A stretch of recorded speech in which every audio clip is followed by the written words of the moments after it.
What's up? Ron Carter here, and I wanted to share something really cool that just happened with a previous client. I mean, it's like my client, but really we're friends, right? And uh, and this has to do with storytelling. Before I share this story, I want to tell you that mastering the art of storytelling is literally one of the best things that you can do for your YouTube channel, for your sphere of influence in life, for getting ahead. Maybe you work in corporate and you want to get ahead in corporate, or you want to be able to influence other people around you to make changes that benefit them. Mastering the art of storytelling is hands down one of the best ways to be able to do this. And so let me share what I mean real quick. So my friend was asking me today.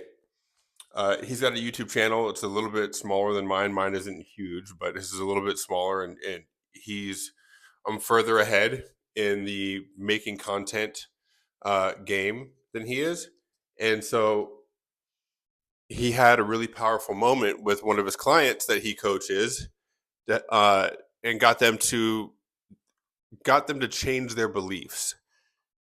She was like, the client of his thought that she could never lose weight. She's just one of these people who's never able to lose weight, like, ever. That's just it, right?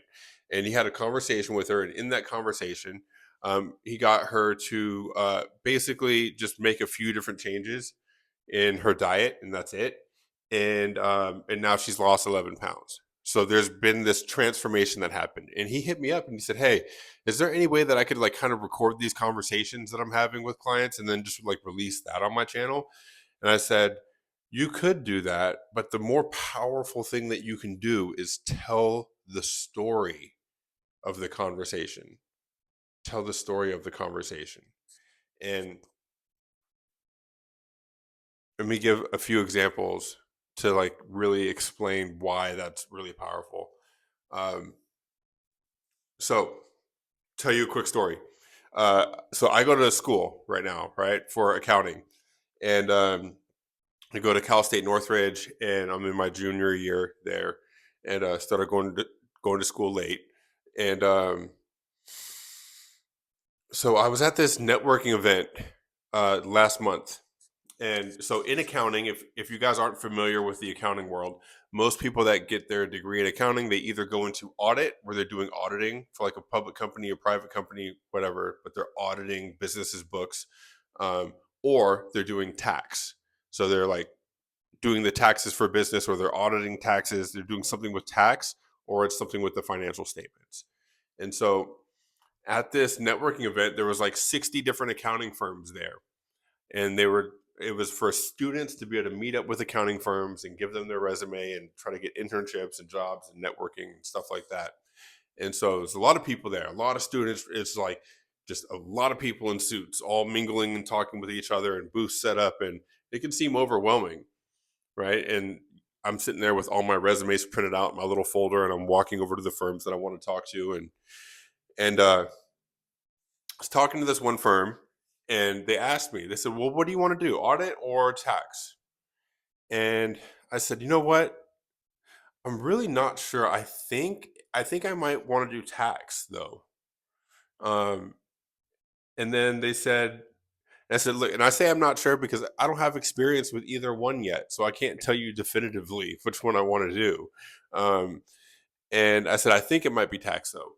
And then their first question, the first thing they asked, it was like four of them and just me, right?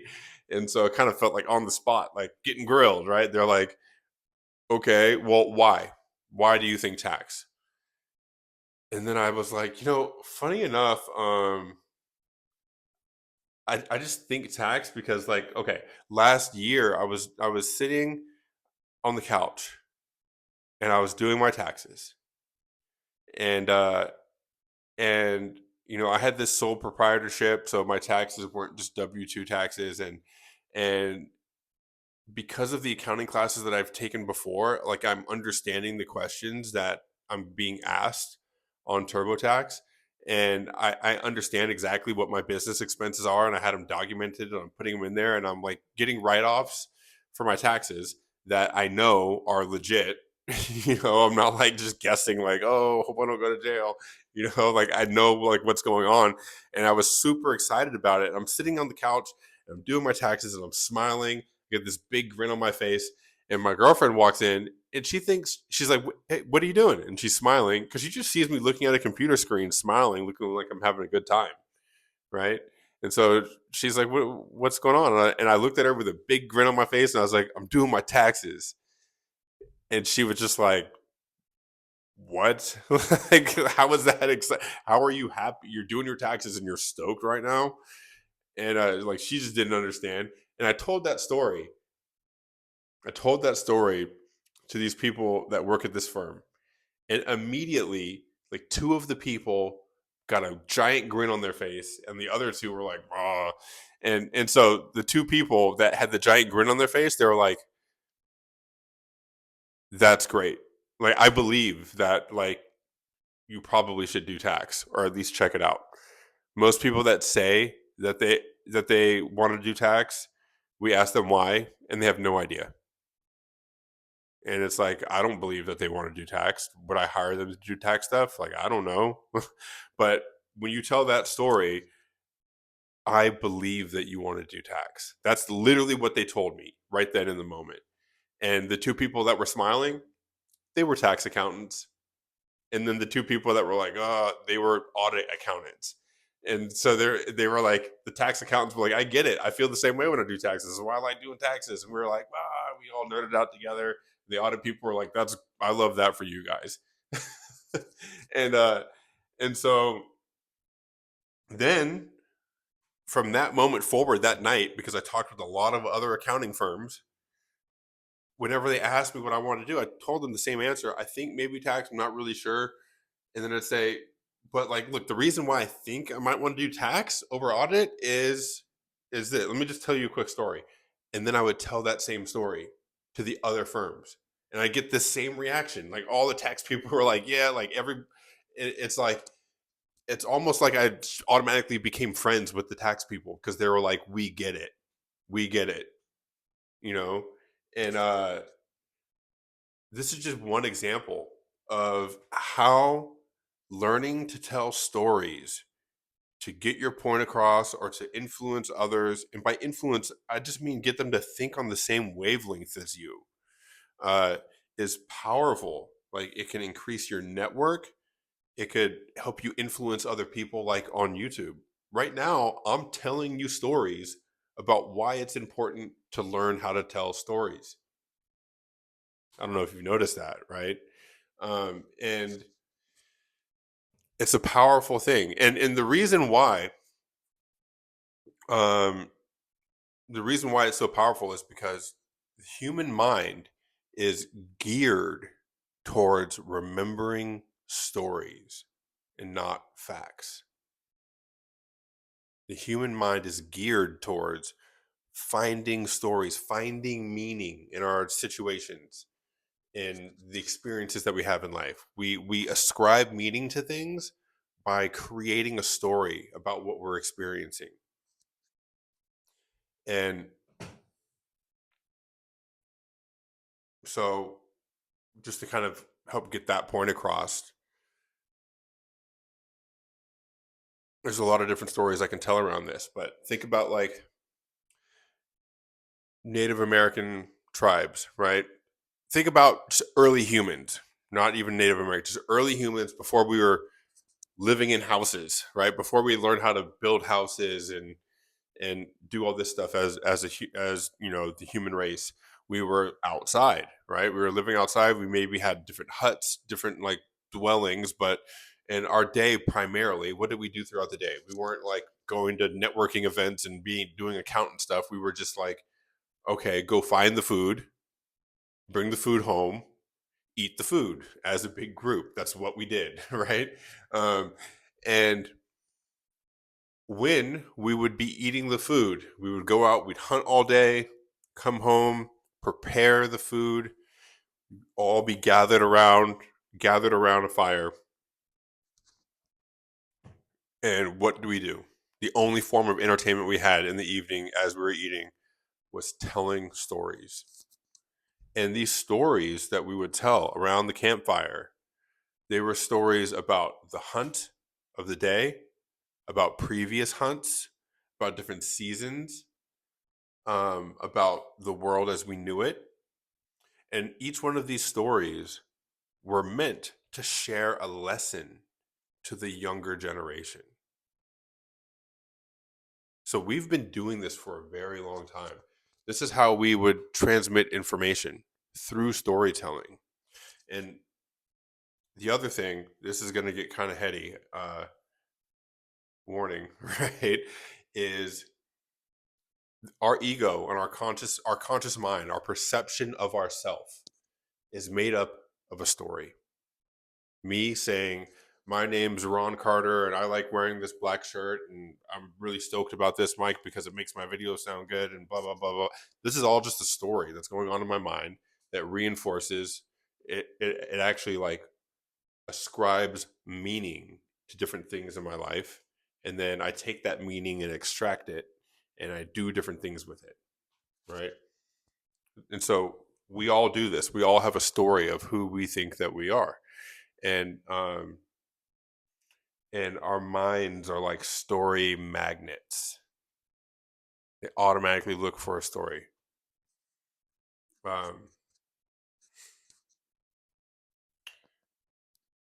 Trying to think of have any of you ever experienced this where it's like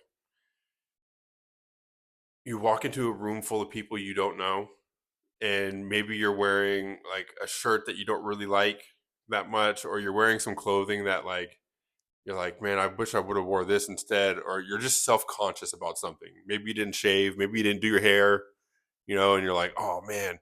And then as you walk in, just somebody looks at you, right? They just look at you because you walked in the door. But you're like, oh man, they notice maybe you have a stain on your shirt. You spilled a little bit of coffee right here, just a little bit earlier that morning. You're like, oh man, they see this coffee stain. You see their eyes look at you, and you're like, everybody knows about this coffee stain, and and you're like, I should have went and changed my shirt. And have you ever experienced this? Right, this narrative going on in your head about how everybody's looking at the thing on you that you don't like. I'm sure you have, right? Let me know in the comments if you have. The reason I bring this up is because this is a prime example of our mind automatically creating a story in a situation. It's like we have no idea what they're thinking. Somebody could just glance at you and that's it. you know? And and so the human mind, it automatically looks for stories, and people remember stories more than they remember facts. Um I have a I'm not going to go too deep into this, but so I do a 12-step program. I'm sober, and I do a 12-step program to stay sober, meaning that I help other people get sober. And a lot of times, I was helping a new guy, and I was helping him be able to like live life in a way that's where he's not holding on to a bunch of resentments for other people. And I told him this story, and I said, "Look, so our whole life, if we have resentments towards other people, think about it like this. Think about it like you have a shed in the backyard.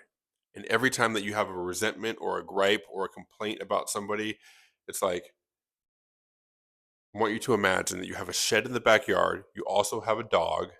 And every time the dog goes in the backyard and poops, you go out there, you pick it up, and instead of throwing it in the trash can, you just toss it in that shed back there. You just get it out of sight, out of mind. It might seem okay to do for the first one, but then you're doing this 2 times a day, 3 times a day, every day. You just keep tossing that dog crap back there in the shed, tossing it back there in the shed, tossing it back there in the shed. Well, sooner or later, like that shed's gonna get full, right? It's gonna suck. You don't even want to hang out in your backyard because the whole place just stinks, right? You don't want to be back there. And he's like, yeah, that would suck. And I was like, okay, well, that's exactly what we're doing with resentments when we hold on to them.